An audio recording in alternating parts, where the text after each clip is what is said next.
Hey, how's it going? Good, good.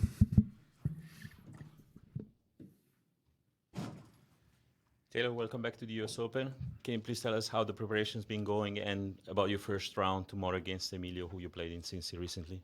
Yeah, it's been prep's been pretty solid. It's been a busy week for me for sure, but I feel like I'm playing pretty good tennis, and yeah, hoping to get by the match on Sunday, and I'll have a match, then 2 more days to keep touching up the game and feeling good. And yeah, I think Emilio's it's a tough match. I think the match in Cincy was very close. I didn't really have any looks to break him outside of just like the 2 games that I did break him. So yeah, I mean he's a big server, big hitter. I think it can be a really tough match. Okay, questions? Please raise your hand and introduce yourself. Anyone? Cindy? Hi, Taylor. I'm sorry. I'm trying to peek around the water bottle. Cindy Schmerler, New York Times. When you leave here, you'll go straight to Del Rey, and you'll get ready for the Davis Cup, and then you'll go on to Laver Cup with the same 3 guys. You know, your great buddies. Can you talk about that camaraderie a little bit, and what makes it so special, particularly among the 4 of you? And then I have one quick follow-up. Yeah, I mean, I as far as it goes with like, Francis and Tommy, like I've known them for, since I was like pretty young, like over 10 years. So, and then obviously Ben has kind of come in the last couple of years, but yeah, we all get along really well. Those are some of my absolute closest friends. I've known them for so long. We're traveling all around the world together for so long. So I'm excited. These team events where I get to spend a lot of time with them is always a lot of fun. Last year at the Laver Cup, Francis had a tough loss, and it kind of turned the tide a little bit. What can you do for each other in those tough moments? I mean, we just like cheer each other on, pump each other up. Last year it was, it came down to Francis and myself at the end, and both of us lost it. And then the year that we won it for the first time, which was the most exciting one, London, it was the reverse. It came down to myself and Francis, and before Francis went out and played, we kind of like, we were pumping each other up. I was like, go out and get this, like, and if not, like, play free, don't worry, like I got it. If you don't have it, one of us just had to win, so we kind of just pump each other up and cheer each other on, and it gives that extra bit of like energy when we're playing. Charlie. Even on the men's side, this has been the most unpredictable slam. It's nearly 20 years since someone defended it. Just wondered from your perspective why that might be, whether it's just a calendar thing or if there are other factors as well. It's really really tough to say, to be honest. I don't actually know. I think could just be like towards the end of the year, a lot of tennis has been played at people's bodies in different spots. I don't know, to be honest. It's really tough to say. It might just be a coincidence.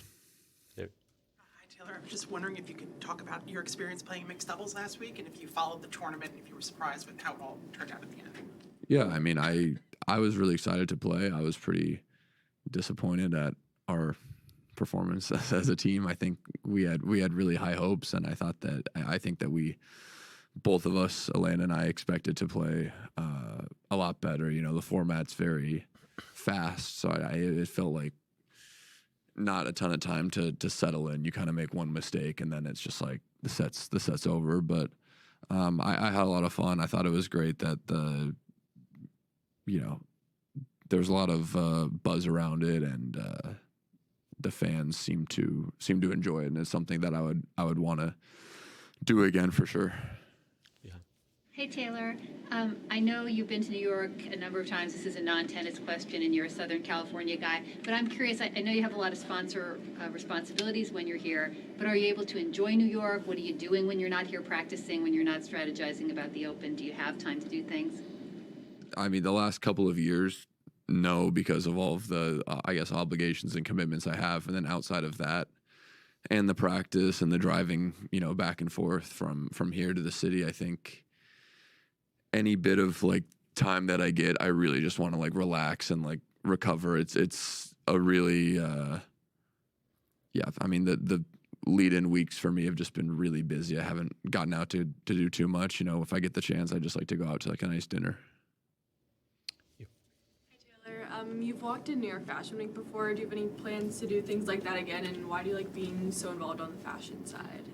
Yeah, I mean, in the future, I'd love to do stuff like that again and walk in shows and stuff, but probably pretty busy after this one. I don't know if that's gonna be possible. You know, the schedule is getting tighter and tighter, but when it allows it, yeah, it's something I enjoy doing. And yeah, I don't know what really has drawn me in. I just think that it's something fun to do that I think suits me well, and it's, I don't know, it's different from what I normally do.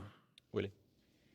Taylor, what's your perspective on what Jannik and Carlos have done the last 2 years and their effect on the rest of the field, knowing that there are the obstacles eventually in the field?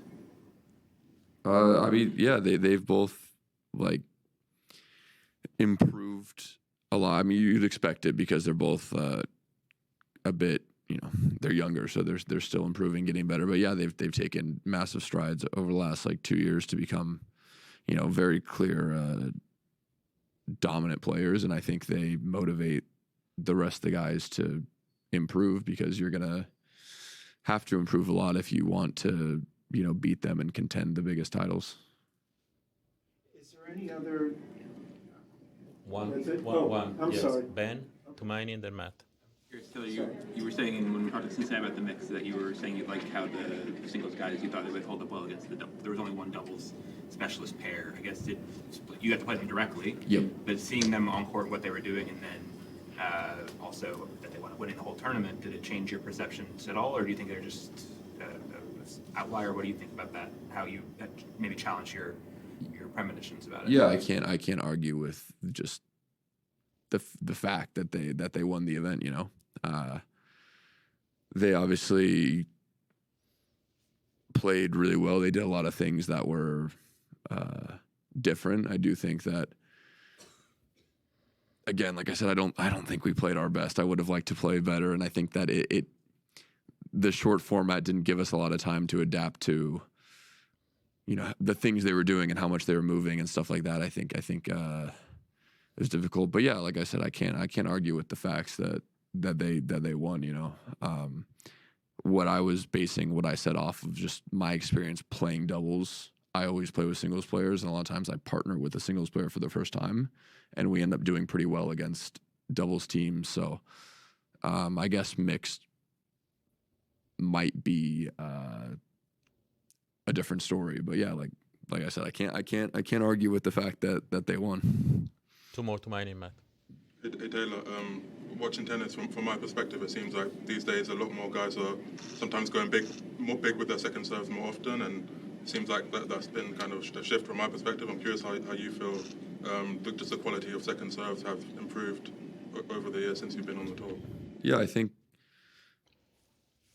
I would agree. Definitely when I was a bit younger, I think second serves were a bit more attackable. People maybe kicked the serve a bit more, maybe put it in the same spot a bit more. You know, the way I see it nowadays, if someone stands really far back, people are more okay with just kind of kicking it in, and there's not as much variety. They won't be as risky with the second when someone's really far back returning, because, I mean, you're probably not going to accomplish much. You're taking a risk for kind of no reason if the person's returning the second defense. But I do find when people are trying to step in, take the second serve early and attack the second serve, people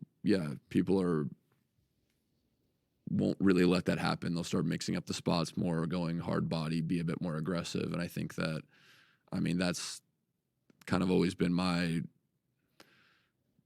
philosophy forever. You know, someone's going to stand close, I'm going to be aggressive with my second. I don't want to feel like they can attack it. And I think a lot of people are doing that nowadays. It gets pretty tough to take second serves early with people taking a bit more of a chance, just mixing it up a bit more. Last one, Matt. Taylor, you're returning obviously after making the final last year, and I guess players that have a great run at a Grand Slam, it could go either way when they return. There's this obviously pressure to back up the performance and defend points, but there also might be the fact that you return to a venue and feel great vibes because of the feelings from 12 months ago. Where do you fall on that spectrum? I think for me, it's always a bit of, I mean, for honestly, all the slams, every tournament that I have, like, I guess, high hopes or expectations for, I think it's always like the first maybe like round or two, there's a bit of nerves, but once you kind of, you can get past that and settle in, then you start to feel, like you said, that confidence and, like, you know, you've been here before, you've played well, and I think if you can just kind of get past the initial nerves, then you start to settle into the tournament and really play well, and that's how it is for me at a lot of big events, I would say. Thank you.